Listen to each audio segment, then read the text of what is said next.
Okay, thanks, Sarma. I was just making sure it's not just me. But just to give you a very quick introduction about myself, my name is Khushbu Kashyap. I work for Rubrik as a senior manager in the information security space, specifically in the GRC front, where I manage some pillars, including risk management. Prior to Rubrik, I actually started my career as a software developer. So that's very much ingrained in how I run things or how I build risk management functions, which is going to be the core of our talk. I also want to highlight I have about half a decade to a decade of experience in Big Four consulting, working with a lot of technology, fintech, financial services companies in the Bay Area, Seattle, UK, and Australia as well. Now, going to our topic here around risk management, before we go into the topic itself, I wanted to give you a very brief overview about Rubrik because it sets the context of why we designed our risk management program in a specific way here. So Rubrik is a cloud data management company in the enterprise backup recovery space. Its products and services in data protection, ransomware recovery, and it has a lot of protective services around data protection, along with enterprise backup recovery, and it helps companies to achieve regulatory compliance. Now, this gives you an idea that I was creating the security function in an already security and tech-savvy company, having a lot of engineering-heavy cloud-native technologies present. It also didn't help a lot from coming from a process background that our company had a very progressive and future-looking technology stack. And of course, some of the smartest people in the industry to work with. It came with its own set of challenges and opportunities that we'll go into shortly. But with this primer, let's dive into our session topic, a paradigm shift in cybersecurity risk program, where I'll be sharing with you how you can jumpstart your own risk management program from inception to operations within a year. Now, in order to aid your understanding on what a cybersecurity risk management program is, I'll be using some of these diagrams that you'll see in the upcoming slides as well. Now, my purpose of this slide is to not bore you with the process. I promise I simply want to introduce you to some key cybersecurity risk management terms and areas when it comes to the process. We need to think about it as a process, data, and technology-enabled risk management function or a capability. The goal is to be essentially give you the tools and technologies and data structure behind to identify, assess, respond to, monitor, and report out on risks. One thing to note here is that as we have been building this capability here, our considerations have been to build an agile, lightweight, and easy to adopt friendly process without too many gates. I also want to highlight here that cybersecurity risk management is not merely a regulatory requirement, because if set up well, it acts as a core of an information security program and strategy. Like any risk management function, it is designed to be an enabling function, be it within our information security team or with other business stakeholders and orgs. It helps different parts of the organizations in different layers, as you see. For example, here on the screen, the lower level program components help with the operations. So these are our tactical day-to-day operational risk and control decisions based on, of course, discrete use cases. On the middle layer, here you have the management with the different engineering teams, IT teams, product teams who work on security risk. Now here we help them do strategic planning, project portfolio, resource allocation, and also help them with investment strategy as to how they need to make sure how to include security as part of all their processes. And on top of the pyramid is risk oversight. Now, this is about fiduciary oversight, mostly handled by your e-staff, your executives, your board of directors. And here we deal with business risk, not just security risk, but what does it mean in the business terms, how to identify your priorities, and how to inform your strategy. Going to the next slide here. Now, I would like to give you some additional situation context here. In a typical security team in any organization, there are multiple interrelated disciplines which are operating in a federated manner. On one hand, you have your agile and DevOps mindset of the engineering and product teams. And on the other hand, you have the security gate barriers, sometimes enforced by the GRC teams in security. On top of this, you have your executives who want more real-time, transparent reporting beyond what a traditional security or enterprise risk management function may be providing today. In the end of the day, risk or security risk need to sit at the center of the board and senior executive agenda. Now, Rubrik is a high-tech, high-growth company. We have some unique considerations. Our process needs to mirror a typical engineering process. It needs to have some key parameters that we need to keep in mind as we're developing it, which are agility. It needs to be super lightweight, not process heavy. There needs to be ease in adoption and follow through with engineering. Without taking care of these unique considerations, a fast and free-flowing freeway infrastructure can easily look like this.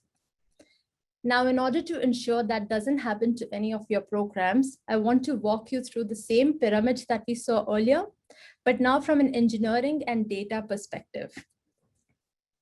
And starting that journey, first, I want us to focus on a comprehensive strategy of people, process, and technology. And on the same hand, we would need to ensure that the traditional process-heavy function has a technology and data-heavy backend to support the evolving needs. And to start with data, let's start with the data discovery exercise. Here, we need to identify the right data sources. We need to think about the technology, why we are doing it, or what are our goals around it. So in terms of the data types of the whole risk management program, which is almost like the foundation structure for the risk management program, we need to think about security gaps, industry threats, any security vulnerabilities, either in our product services or in our internal infrastructure. We need to understand our security reviews, issues, policy exceptions. And all these data items actually exist in a complete disarray of many technologies out there. So now you have to think about the technology, understand where this data exists today. Is that the right place for that data to exist? Do we need to build a database or a warehouse to centralize this data in order to benefit from the contextualization that happens with it? For example, there may be a ticketing system just like Jira, which may be used in a lot of organizations or your organization. You need to think if all the different issues which are trickling down into the security workflow, do they exist there or someplace else like a wiki or something? By understanding this, we can either centralize all those data points in a common data system, which you're already using, or you need to think about an engineering effort in which you need to contextualize this information in a separate data warehouse. And that's key, because in the end of the day, our goal at this layer is to expand coverage.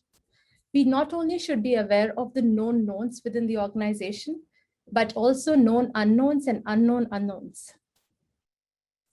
So for that, now that we have completed the data discovery exercise, we move on to the next phase, which is analytics and planning stage.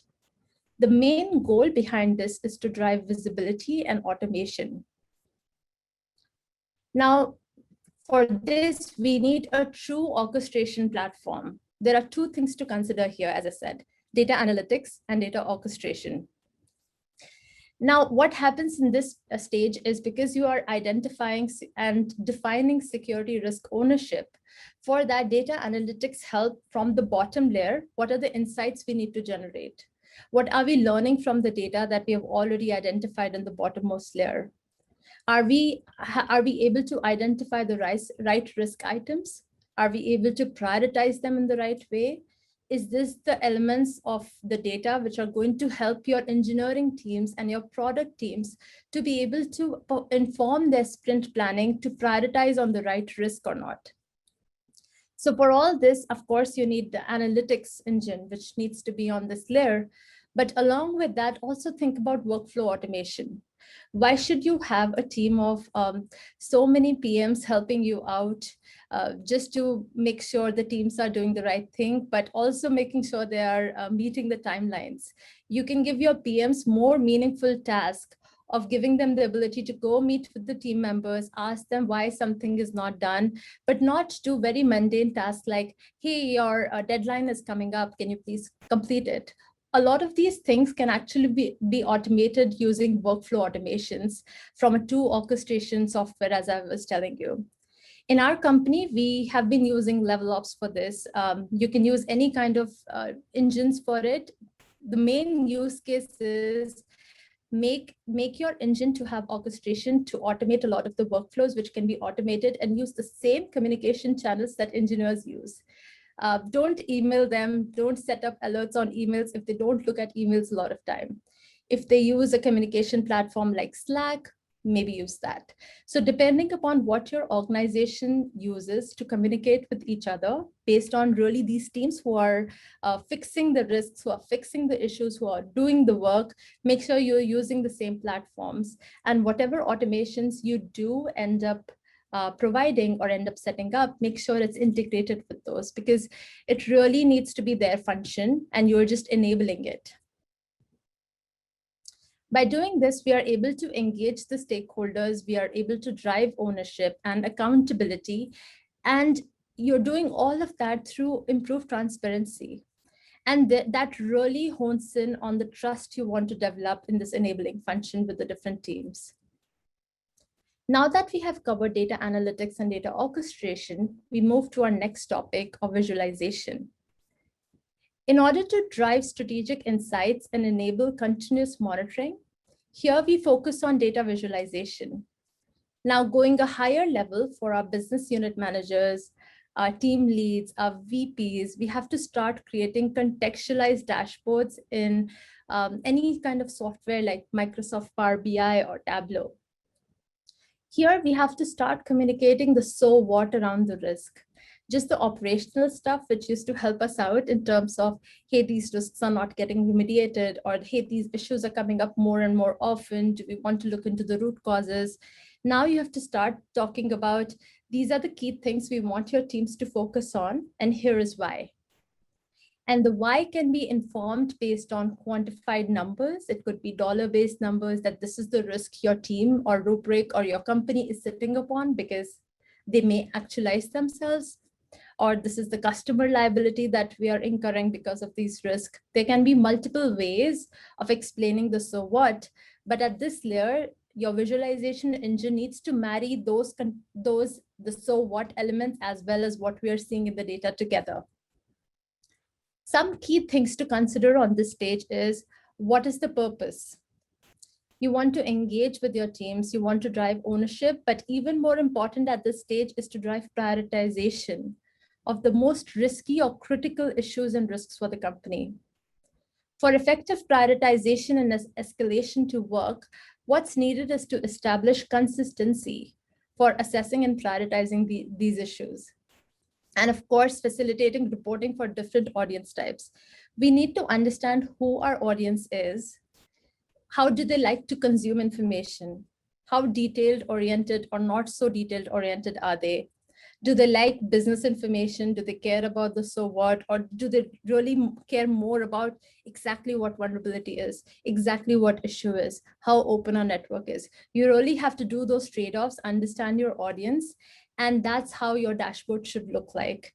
And because that's how it will make the most impact, because it will help them connect the dots better.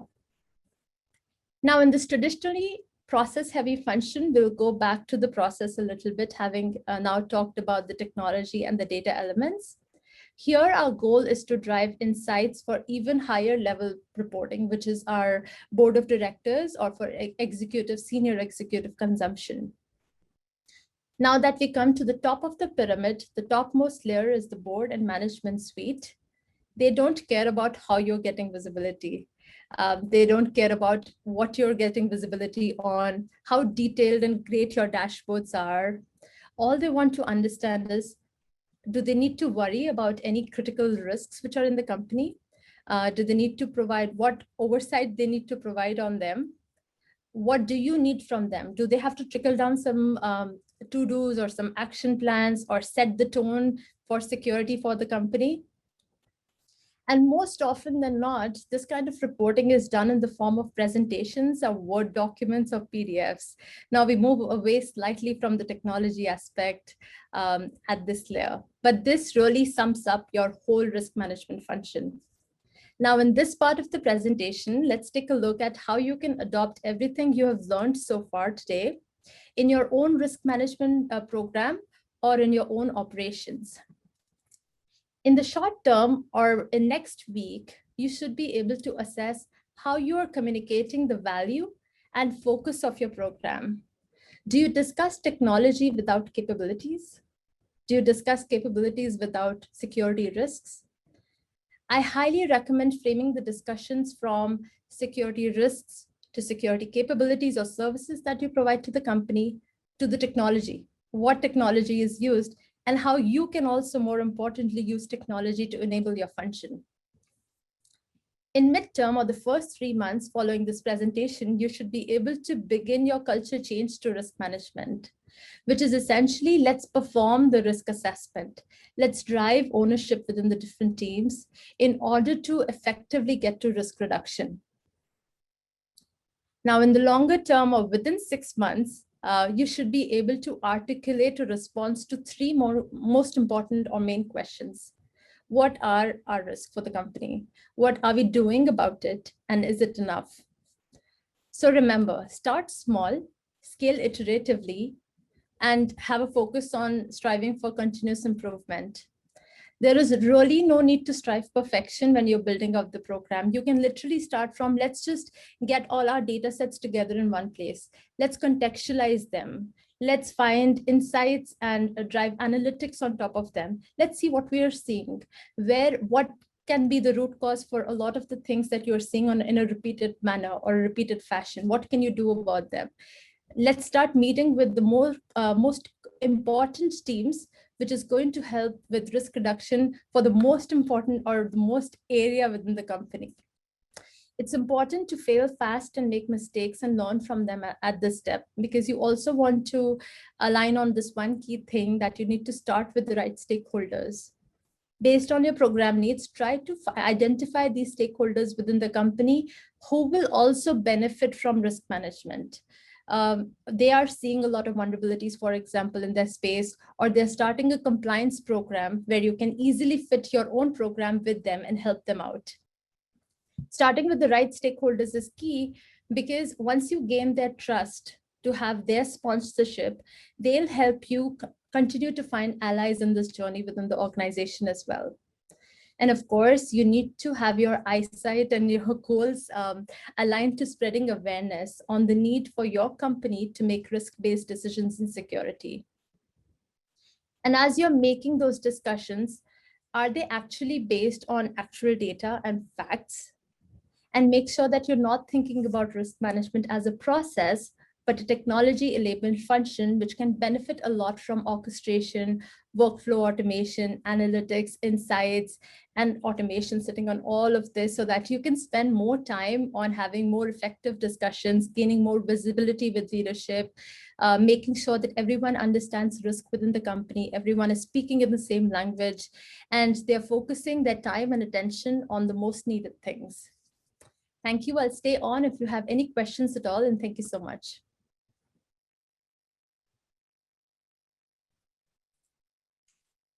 Thank you, Khushbu.